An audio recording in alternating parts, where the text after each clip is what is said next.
What's up, guys? Welcome back to the channel. Welcome back to the Bianconeri zone, and welcome back to another daily news video where we're going to talk about players flopping. That's the narrative out there. That's what the media is speculating on, and that's what fans are feeding on. If you didn't like a player, actually, it would be very easy. Gonzalez flop, basically. It's not working out. Douglas Luiz flop. It's not working out, and so on, so on. Gregorio flop for the money we paid. Was it really needed? That's the talk right now. But let's talk why I think it's premature to call them flops. Not to point out certain things, but flops right now. Because I think it's important to just stick with these players right now. Because that's the only thing we can do. It's November. We cannot move on players. We haven't seen enough, and that's what we're going to talk about. Because Nico Gonzalez. Let's start with Nico Gonzalez because he's been out.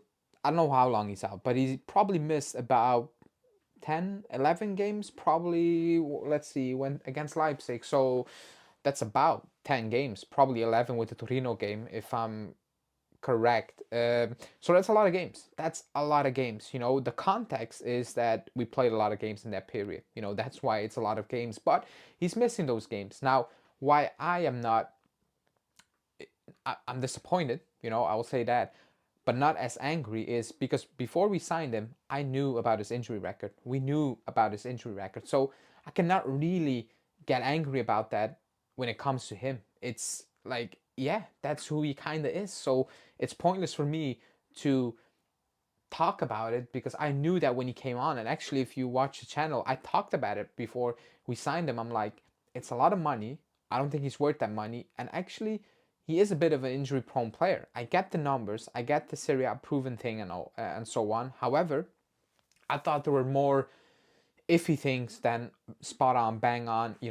That we need to get Gonzalez. That things basically. So that's why I'm not pissed. I'm disappointed that he's not there. But actually, for me, it would be very easy to say, hey, it's a flop, because I think we overpaid. So it's very easy for me to jump on that. But it's too soon. I have not seen enough of him to say he's going to flop because actually, the games he played, he might be anonymous, but he had an impact. He had some sort of impact. So I need to see more before I can say, yeah, 100% convinced we overpaid. Or I can say, we overpaid, but with the output and with what he's delivering, I'm okay with that. I can live with that. Basically, it's way too soon. The same goes for Douglas Luiz. We've seen the bad of Douglas Luiz. I've seen the good from Douglas Luiz. Not for Juve. That is a fact. But it's very easy. Actually, it would be very easy because I said we should have spent the money in a different way. For the Douglas Luiz, I thought it was a bit weird, to spend that Douglas Luiz money. So it'd be very easy for me to say, hey, it's a flop, and slate him basically every week and so on.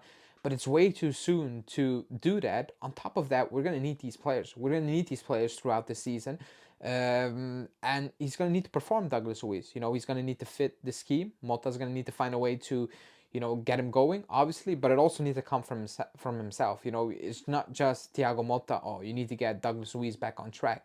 He himself needs to get himself back on track because right now he's completely off the rails. If we're being completely 100% honest, and then missing games with injuries, you pick up injuries, I get it, but that's not helping, because right now a lot of us are looking at that midfield being like, okay, let's stick with Koopmeiners, Locatelli and Thuram for a bit and let's see how that works, because until this point, until Udinese, we changed that midfield a lot. I think every single game we made at least one sub. I think it's been ages since we didn't change a player for a consecutive game in that midfield. Maybe Leipzig, Cagliari. Was it McKennie, Fagioli, and was it Douglas? Oh no, Douglas Luiz started, I think, or he came on.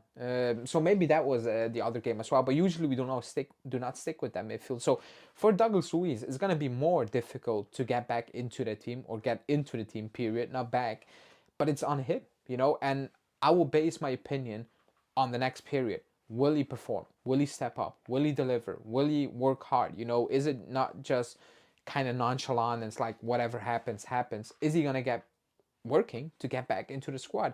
Is is Thiago Motta finding ways to get these players up and running? Di Gregorio, for example, he gets a lot of hate lately. And when he came on, I've made it very clear that I think Chesney's a better goalkeeper. And I was like, man, really? Do we need to do this now? Right now? then the interview from Chesney came out saying this is my last year, and then I was gonna end, and I was like, okay, it makes sense for the club to say if Chesney's out this season and Di Gregorio is out there for less than 20 million, we need to do that. We need to make that deal happen, or we're stuck in a weird situation. I get that point, and Di Gregorio is a good shot stopper in my opinion. He's not good off in the air. We knew that his ball playing ability I think can improve because I've seen better from him. But I've seen criticism like for example, the Lille game. I saw a debate, putting the goal on him where like he did what he had to do. You get chipped. Whatever you do, like if you have a half decent striker, you get chipped and you're done.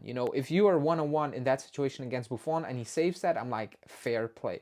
If not, I'm sorry, you're just a bad finisher if you do not finish that chance. Like that's an easy goal for again a half decent striker. He puts that away, he chips it a little bit, and it's basically impossible for a goalkeeper to make that save unless you're world class. So I get we have not seen enough from Di Gregorio, maybe, but in most of the games, let's say 75% of the games, he's not asked to do much.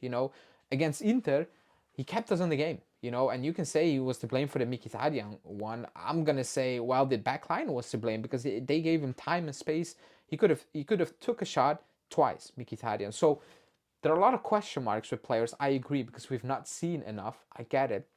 But to write them off as a flop, to follow the media in this situation and actually get on the players right now when it's November and we haven't seen enough, I think that's a bridge too far, even for me. Even when I don't like a player, I need to see a good sample size before I'm like, forget about it. Like Gatti, for example, who I don't think is crap, by the way, or he's a bang average footballer, whatever. I do not rate Gatti. I do not rate him based on 2-3 games. On 2 seasons, I'm still not a fan of Gatti. He's doing well, but if an offer comes in for Gatti, I'm like, sell. You can improve on Gatti easily. That's not me saying you flopped or you're awful or so on. I've just seen a big sample size, and I'm still not convinced you're the guy for the future of this club.